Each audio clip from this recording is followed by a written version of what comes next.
this will be available for some time.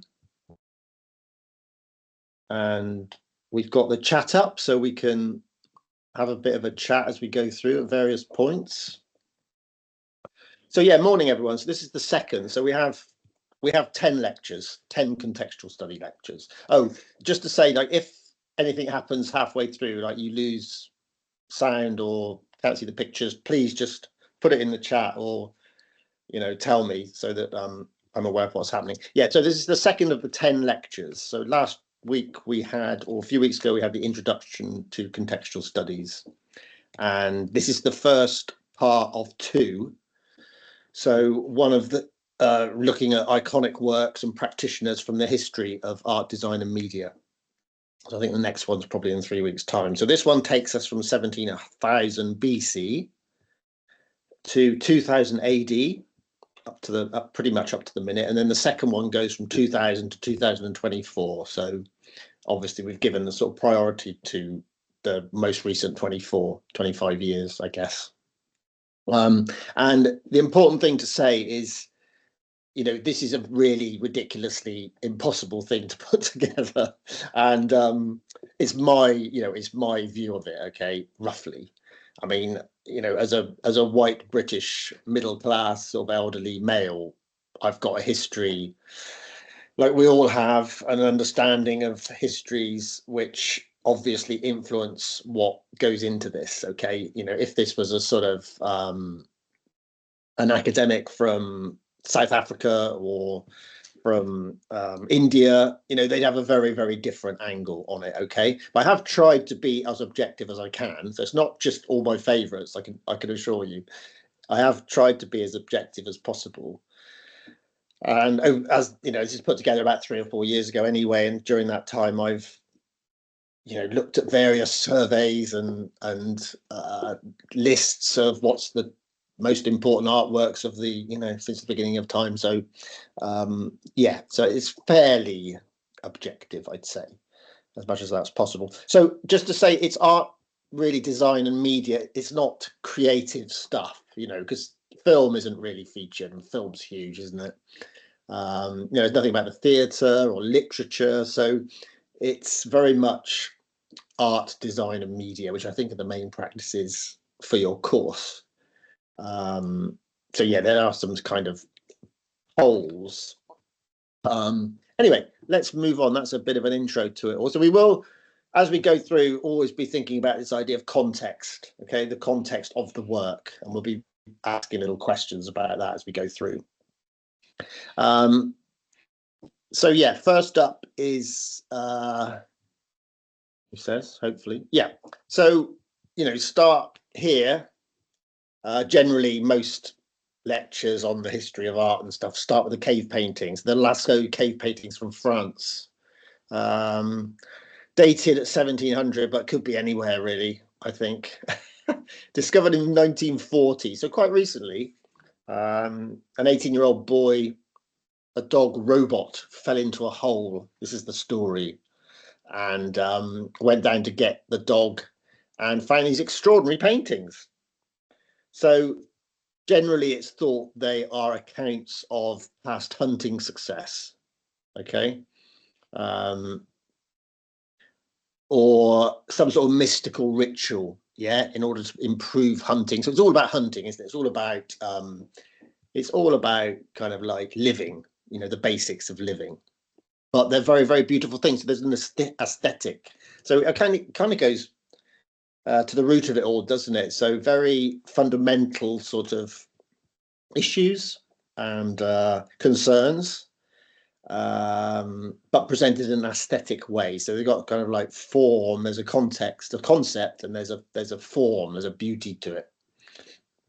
Okay, and they're thought to have been painted with mixed up sort of dyes and bits of and stone and stuff from that was around them, mixed with water and used as paint.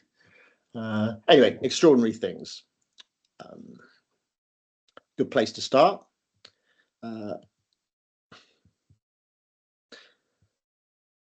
Yeah, so there are countless magnificent artifacts produced by early civilization and cultures. Okay, so we can't have them all in here, but you know, ancient Egypt obviously is one of those key sort of places where all these amazing paintings and sculptures, jewelry, ivories, architecture, etc., have survived from that time. And this is the amazing mask of the Tutankhamun, the king, at that point. And it's survived. I mean, it's an extraordinarily well-made thing, isn't it? Out of the most extraordinary materials. And it's survived, you know, in its beautiful. It's found in a tomb, lots of other things. It's survived. It's absolutely beautiful, isn't it? And a lot of these things obviously were, you know, heaped in the religious sort of cultural significance of the group. So it was meant. Most of these things, I think, were meant to sort of preserve oneself in the afterlife and preserve these very important people in the afterlife. That's what it's generally kind of thought to be the point of them, why they were made so beautiful and buried with the bodies. Cool. Racing ahead. So that's 1327. We're at 210 BC now. So we're moving through it. So as a sculptural piece, this the terracotta army is unrivaled in its scale and ambition. I mean, it's a sort of form of funerary art. It's buried with the emperor Qin Shi Huang in 210-29 BC. Again, protecting the emperor in his afterlife. So this huge army is made to be buried with the emperor to protect him in the afterlife. So he must have been quite an important sort of dude, because a lot of effort's gone into making this army. I mean, obviously at that time, the context of this is that afterlife, the sort of an important person, protect him in the afterlife. The context, you can see this now as a kind of a sculptural piece by a contemporary artist in some ways. It's not very different to, for example, Anthony Gormley. I don't know if you're aware of Anthony Gormley, but it's kind of like he makes, you know, he's done pieces with these little figures, hundreds of them, Field for the British Isles, lots of little figures in the gallery. So that context is art, but this context is not that. So we can see, just putting this into a different context, a museum or art gallery, it has a different meaning. Okay. Yeah, and while we're on sculptures, again, so many cultures had amazing artifacts, sculptures, pottery heads, etc., around this period. So I've just chosen this one from the Nok culture of Nigeria, 500 BC, you know, right through to 500 AD, I guess, as an example. So most cultures from this time around the world would have had these kind of things. I'm just choosing this as one of an example, I guess. And these are meant to have been made from grog. I don't know what that is, iron-rich clay. But it does demonstrate the strong abstract sort of, figural representation as it has existed in Africa for over 2,500 years. I mean, although they're extraordinary, the actual, I think also the shape and the pose is pretty incredible for these sculptures. They, you know, we could unpick this one. I mean, I can't because haven't looked at it for long enough. But in the chin sort of rested on the knees, the headdress, the positions of the arms, and there's a lot to unpick in these, and obviously very sort of purposefully made in this sort of pose. Okay, so the Last Supper up to 1495 now, so coming into more sort of the sort of thing that we recognize as iconic artworks. The Last Supper, Jesus here with the 12 apostles around him, and this is the moment. This is an incredible narrative, isn't it, from Da Vinci? So he's picked on that moment where Judas, who's here, 1, 2, 3, sort of fourth from the left at the front. This is found out that Judas is going to betray him. Okay. And it's some great detail with this because Judas actually he's fourth from the left at the front. He's knocking over the salt cellar. So it's the moment where he's taken by surprise you know, and he's got a bag. You can't see it too well, but he's got a bag around his neck, which is supposed to hold the money that he's been given, you know, to sort of to do this. So it's a fantastic story, and they're grouped, aren't they? The apostles here are grouped in threes. So three to the left, then three with Judas, another three, and another three, and these are the sort of groups that had different views about the way forward and the beliefs surrounding Jesus. Okay, but you know, apart from that amazing story, it's an extraordinary composition, isn't it? You know, just the shape of it is pretty incredible. I think we're not used to this format so much. So, and the perspective, you know, the space, the motion, the human emotion. That's obviously one of the most important paintings ever made. So Leonardo's the only person to have two works in this lecture. And the next one, I think we have to say that it shows that how important these two paintings are. So this is a masterpiece, isn't it? The Mona Lisa of the Italian Renaissance. Yeah, it's the most best known, most visited, most written about, sung about, parodied work of art in the world. It's got this incredible composition. Enigmatic is the word that we use all the time when we describe the Mona Lisa. The enigmatic sort of look she's giving out to the viewers. She has complete sort of calm control of everything. It's extraordinary. And of course, the hands. I mean, hands are so important for portraiture, but they're beautifully painted here and very, very important. It gives, again, that sort of calmness and strength to the Mona Lisa. And not a lot's known about her, I don't think, as an individual. But yes, very important stuff. And then, of course, at the same time, High Renaissance, we've got Michelangelo. So we've got some extraordinary creative people emerging around this time. This is the Sistine Chapel ceiling and the Vatican and Rome. And in here we've got the 9 scenes from the book of Genesis, which the creation of Adam is the best known. And we've got in here, haven't we, the hands of God and Adam touching. And that's, again, been reproduced.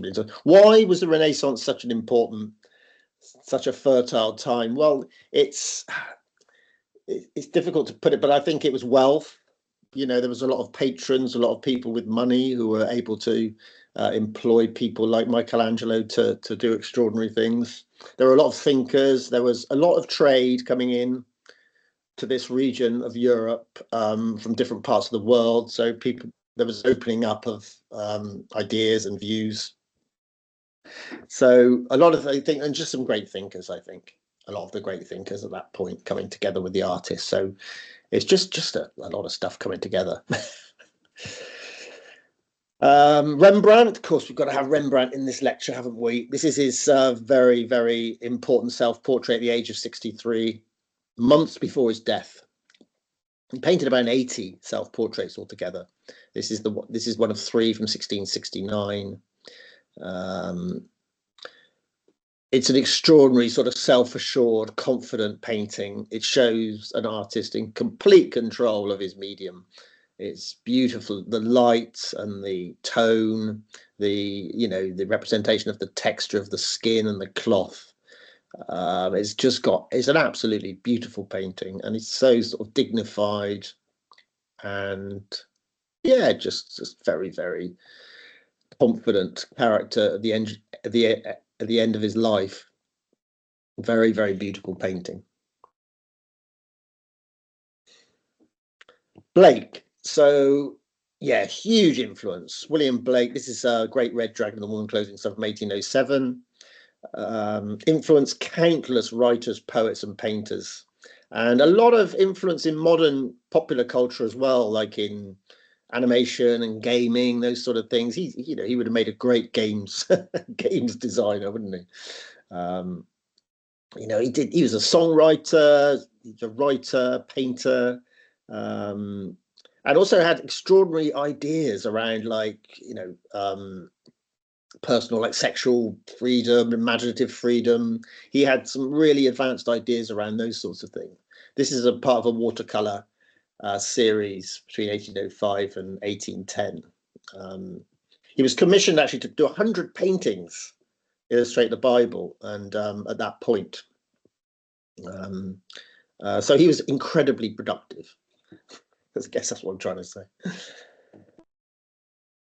Photography, so yeah, we've got to have the first photograph in here. So this is generally thought of being the first photograph. It's actually what's called a heliograph. It's quite simple technique, light on a bitumen sort of plate, but generally the first image fixed using a lens. Okay, 1826, and it shows actually what's interesting about this is a great long exposure. So it's about, I don't know, 30 minutes or something. So maybe more. It shows the shadows in an odd place. So the sun has moved around during the exposure. So we've got shadows from different parts of the building, which we normally wouldn't have. So that's what makes it quite fascinating. Yeah, but along with the daguerreotypes that were happening around the time or just after, these are seen as the first sort of photographic images. Hiroshi, Japanese, they called it ukiyo-e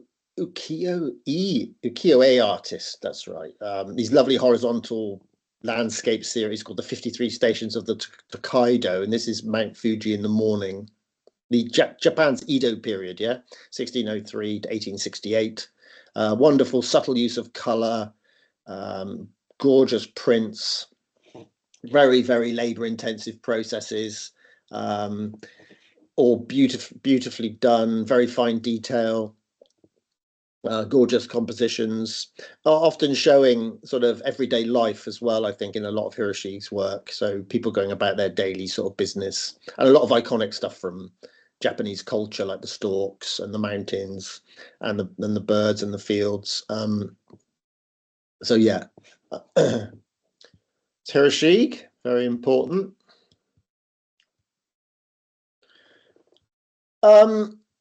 Yeah, so up to 1863 now. So this is Manet's very important painting, Le Déjeuner sur l'herbe from 1863. And I think it's fair to say it's the first very complex work ever made. So up until this point, yes, we've had Rembrandt, of course, we've had Blake, we've had all these iconic sort of artists, but even Da Vinci was kind of simpler in many ways. But this is one that has an awful lot of stuff going on. It was very controversial, much debated. We got, the representation of the woman here. She's naked, the men are clothed. She's looks very confident, even though she's kind of exposed. So we've got masculine versus feminine. We've got naked, clothed. You've got the dark and the light. Social difference between the men and the women.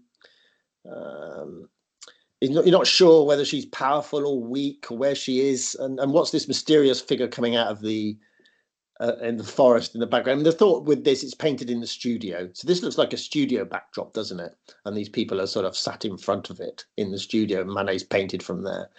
So it's full of symbolism, full of strange narrative. But really, to have a naked woman gazing at the viewer,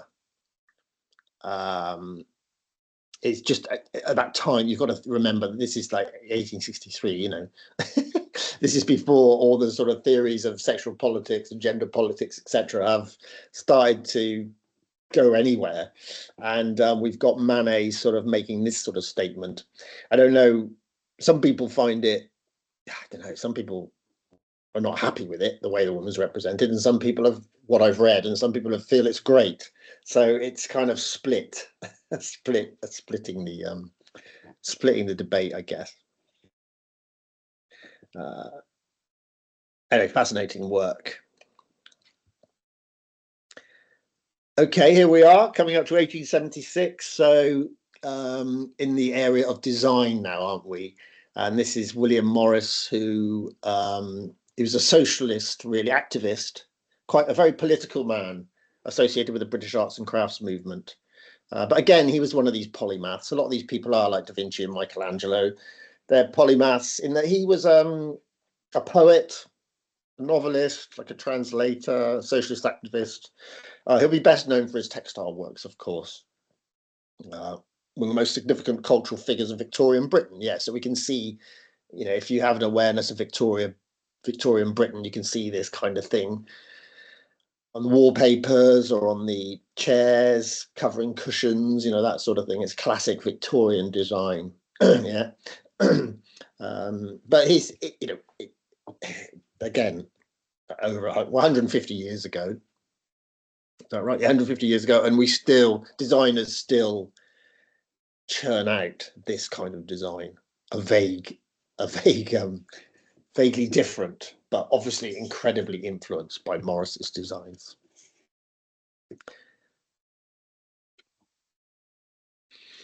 Yeah, and I've put in here obviously the quilt makers. So in recent times, what we'd call more sort of everyday vernacular practices from around the world have become much more significant, given much more significance, and rightly so. So Harriet Powers was part of the Gee's Bend quilters from America, a folk artist, we call her, born into slavery in rural Georgia. Yeah, she used lots of traditional techniques, again, to record Bible stories, local legends, local narratives. Only 2 of her quilts have now survived, but they're considered among the finest examples of 19th century Southern quilting. So really simple, symbolic approach here. We've got suns, we've got animals, we've got people falling down, we've got relationships with sort of spiritual relationships with birds and local. So there's a lot going on. It's almost like a storyboard, really, these quilts.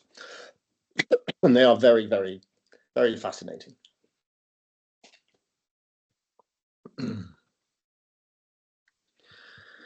Wow, yeah. So I've got the big stuff in here. So yeah, I mean, probably my favorite artist overall. If I had to rank them, I think he'd be at the top. They never fail to sort of move me or me to get some sort of emotional impact when I see a Van Gogh, especially in the gallery. The real ones, they are quite extraordinary. So this is A Starry Night. I could have chosen loads of his paintings, but this is probably the one that most people think of when they think of Van Gogh. So Post-Impressionist. This is June 1889. The view from the asylum room at Saint-Remy-de-Provence in the south of France, just before sunrise. And he's added an imaginary village in there. Widely regarded as his masterpiece. Yeah, one of the most recognized paintings in the history of Western culture. It shows his passionate, intense attachment to his craft and the representation of his tortured state of mind at that time, of the way he was seeing the world. And I think this is the amazing thing about Van Gogh. He's really the first artist where people started to say, actually, this we're seeing into his mind, and his emotions when we see his work. You could, of course, say that about Rembrandt. You could say that about Da Vinci, but this is kind of full on a mind in slight turmoil, really, but passion, incredible passion. And actually, in my paper this morning, I don't know, there was a thing about this painting. It keeps being written about, and scientists had looked at these swirls in the sky, and they actually found that they do represent pretty well some sort of the turbulence that goes on in currents and the wind and whatever. So I'm pretty sure Van Gogh didn't know anything about that, but they've noted that actually he's pretty accurate scientifically.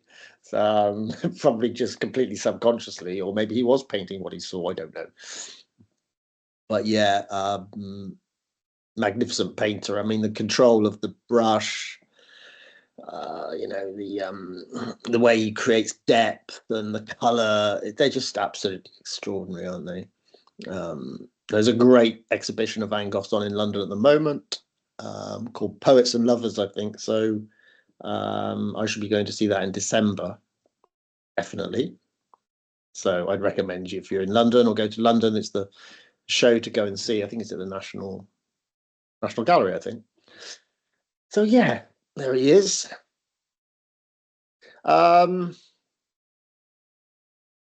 Yeah, so I've got put a bit of film in here. So this is Phantasmagory, 1908, animated film by Emile Cole. It's one of the earliest examples of hand-drawn animation, the first cartoon, I guess. And we have a little look at it, maybe.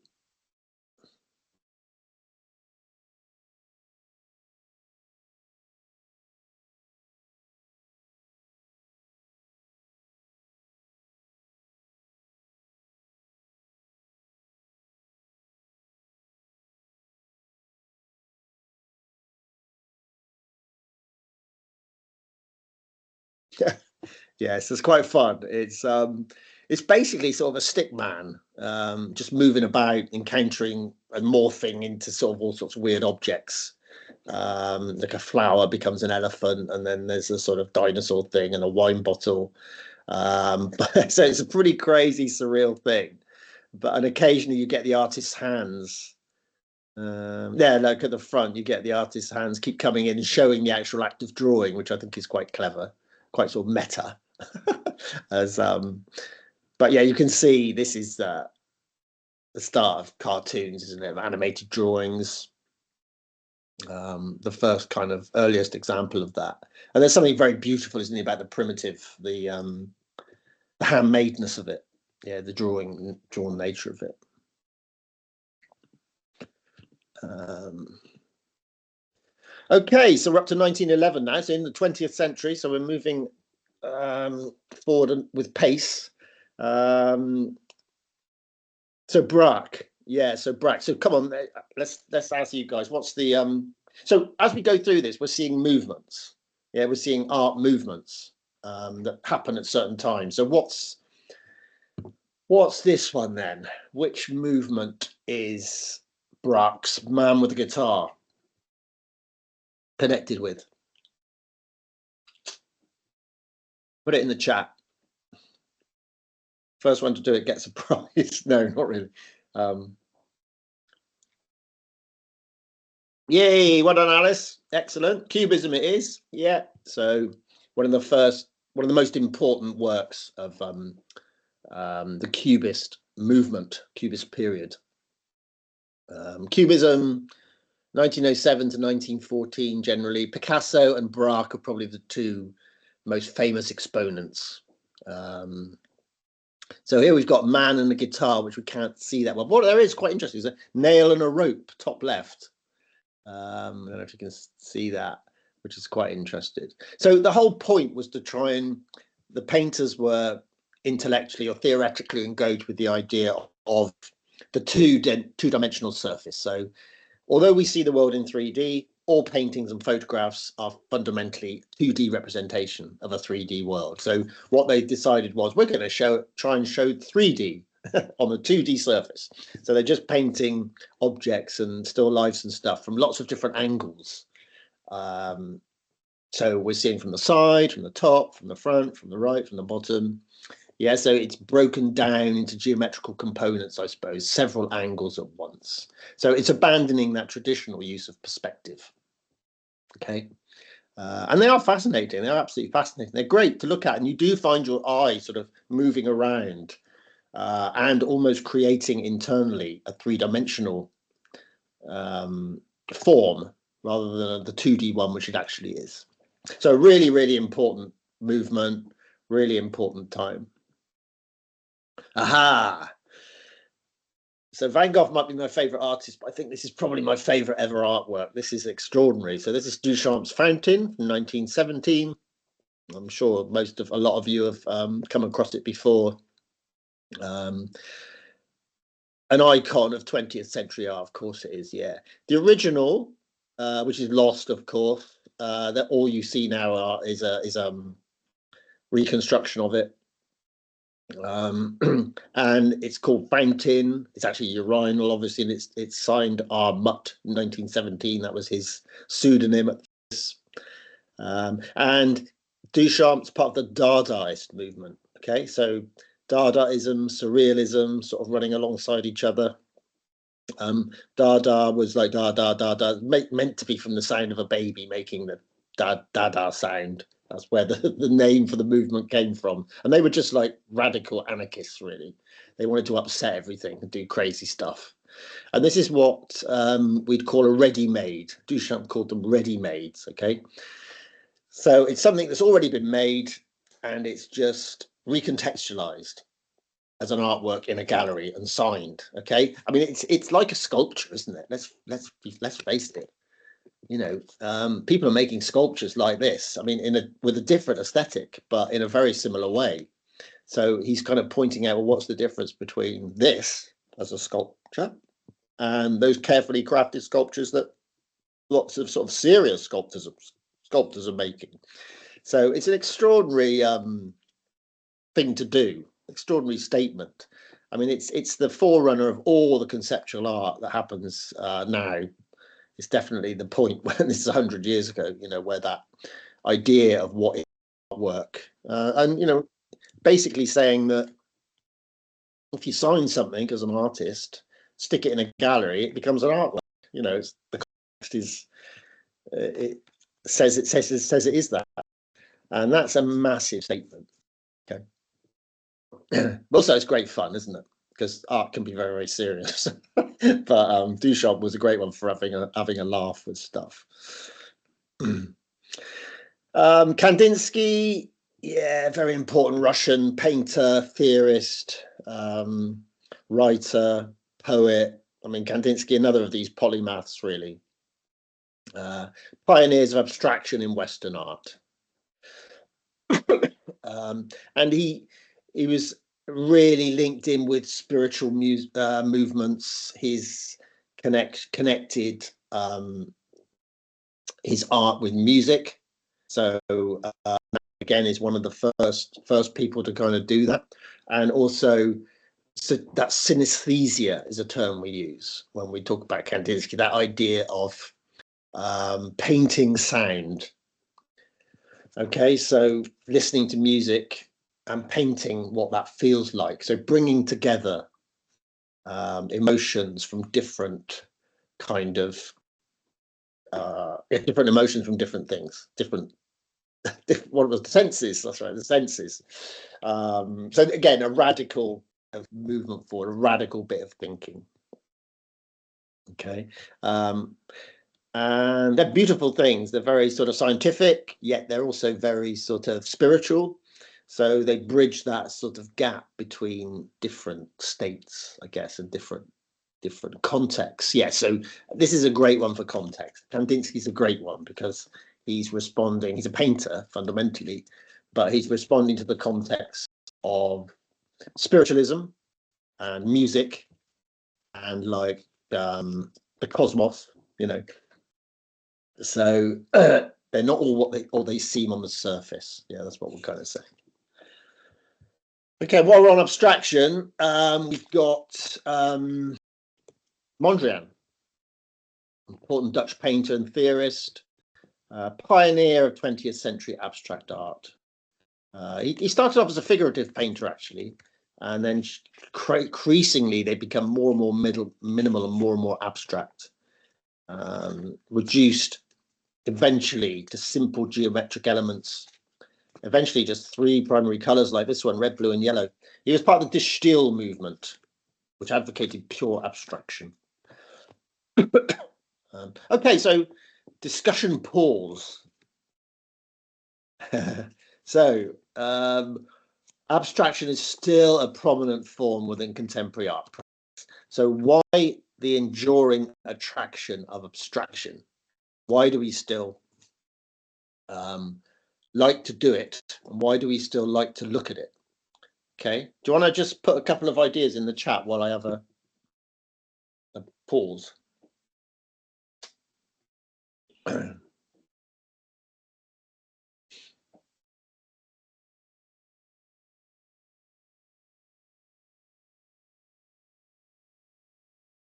This is good practice for you to try and sum up a lot of complex things in a very small amount of words to put in the chat. If anyone's got any ideas, why is abstractions? Does it endure? Why is it still important or fascinating.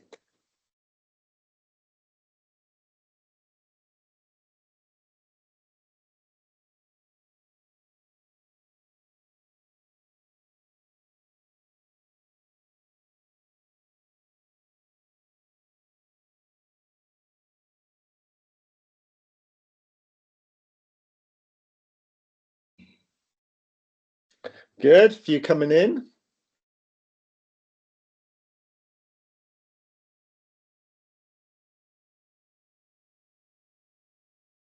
Yeah, both brilliant. Well done, you two. I think they're absolutely great. Yeah, so Ray's saying something outside of common life that we um, haven't seen before. Yeah, so it's a different way of seeing. I think that's guess what you're saying there. Clara's saying makes us ask questions, fresh ideas. So strange, yeah, it jolts you. It can be really strange. So it jolts you into just asking different questions about things. Yeah, you need to spend time with it. I think you need to spend a lot of time looking. Um, Amanda, for me, there's a glut of realistic image. Is yeah, more to think about. Yeah, it's an interesting one. That it's kind of more and less to think about, isn't it? Because when you see a representational painting, you know you can see people and buildings and the landscape and the sun and all that sort of stuff, and you kind of immediately that's what you see. And But yeah, it just kind of gives you more to think about because there's less to start with, and then you've got to think in a different way. So the mind sort of stops and think, "What the hell is this?" And then you've got to kind of think in a different way, haven't you? Um, and then Jared saying, "Open to interpretation." Yeah, that's right. So we all feel more active with abstraction. So again, with a representational piece, we can immediately put it into our experience. With an abstract piece, it's individual response and individual sort of reading of it, individual experience. So it takes us into a very different place. So yeah, it's and I think in some ways in these times it does take us back. Yeah, it's all these things is basically saying in these difficult times. There's so much difficult stuff going on, which is very real and represent. In our life, representation abstraction takes us to a different place. But I do think the difficult thing is you do need to spend time with abstraction. I don't think you can just quickly look at an abstract painting and say, "Oh yes, that's taken me somewhere else. I go next." I do think you have to spend a lot of time with it to allow your sort of mind to settle, um, and to get you in the place where you can think different things, or it can take you to another place. Um, yeah, great. That's interesting. So yes, still very much. We do see now, though, a lot of abstract painters whose work has a little bit of representational stuff in there. There's a lot of that going on. So it's not as abstract generally as a Mondrian. Not a lot of the work in contemporary art painting. It's kind of abstract, but it has a little connection somewhere to the real world or representation, which is quite interesting. We'll see that in another lecture at some point, I'm sure. Um, Okay, let's have a few more and then we'll have a break. Yeah, so like I said, this isn't just about art. Okay, it's not about visual art. We're talking about design as well. Um, so we got some designers in here. These are Charles and Ray Eames, American married couple, industrial designers, we'd call them. Yeah, such huge contributions to the development of architecture, modern architecture and furniture. They have the Eames office was where all these designs were made. So industrial graphic design is their thing. And these are some of the most recognizable designs that are the Eames lounge chair and the Eames dining chair. And here they are, we've seen these, haven't we? But this design is pretty radical for the time. We're talking about the 1930s, I suppose, 19 pre war, I think. Um, yeah, icons of contemporary design.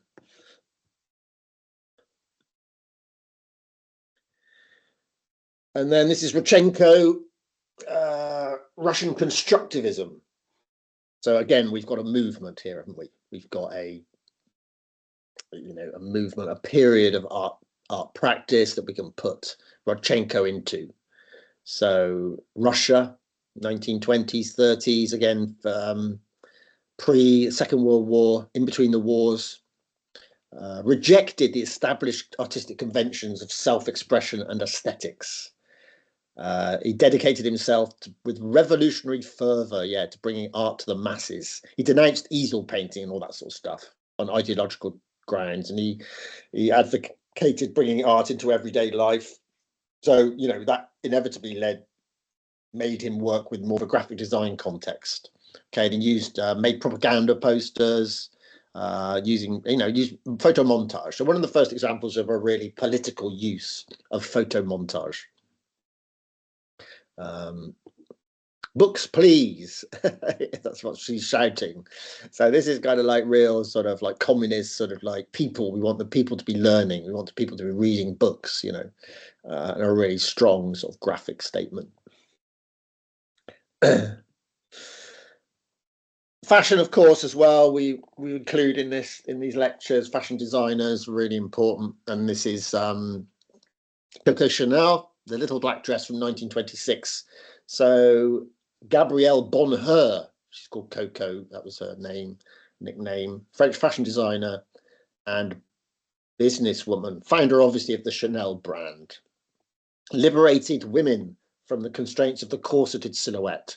It's more sporty or casual chic style. Okay, this is the little black dress, very famous little black dress, cocktail dress. It's very simple, often short, long-lasting, versatile, affordable, available to the widest market possible.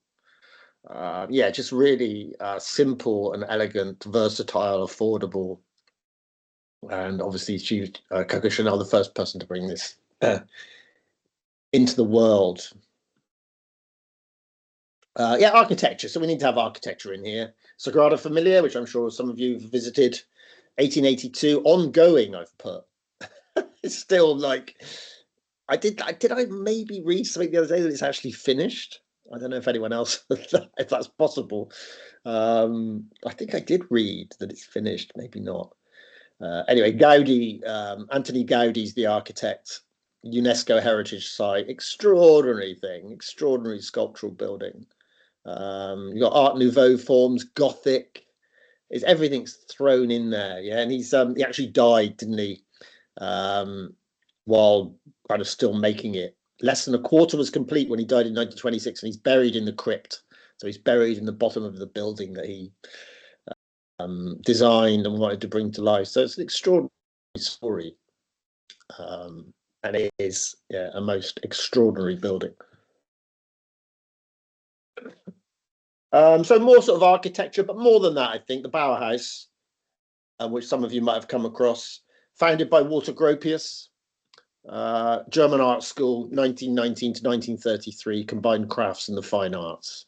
The school became famous for its approach to design, which attempted to unify the principle of mass production. So the theory here at this school was that to combine aesthetics with function, so form and function. So these were functional things that they were designing and making, but they were good to look at or interesting to look at. So they had aesthetics. Okay, but they developed a curriculum there at the Bauhaus, which was pretty amazing, and it's basically very similar to curriculum to foundation courses now. I think they had something called the preliminary course, that's right, which moved into the foundation courses we see today, and that was to do with trying out lots of things, so design, photography, painting, printmaking, and trying to bring them together, or kind of like learning from each of them and bringing together and so those principles still exist today. And there's so many famous people were teachers here. Kandinsky was a teacher at the Bauhaus. Lots of great artists and designers were teachers there.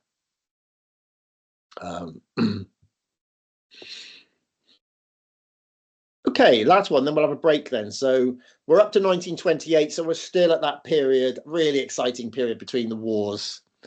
when so much happened. This is Brancusi's Bird in Space. Brancusi was preoccupied by the idea of a bird and a bird's movement through space, the wings. And this is a beautiful sculptural piece, very classical modernist sculpture. I think he made lots of birds in space in different ways. But it's a very, very important. See this upward thrust. So again, it's an abstract piece, isn't it? It's a way of trying to sort of gather some basic principles into some form. So it's gathering the basic principles of bird flight, which are quite complex, into an abstract art form. Yeah. Okay, so we're kind of like halfway. So we'll have a break there. And we'll come back with Dali. So we'll have a little discussion of Dali after the break. So yeah, give me some context. So let's have a little thing. We'll have a little thing in the chat when we come back. I'll give you 15 minutes now. So we'll come back at 11 o'clock. What are the contexts for surrealism then? So yeah, lovely paintings, but what wider contexts and discourses does surrealism connect to? Okay, see you at 11 o'clock then. Have a little break. Yeah, see you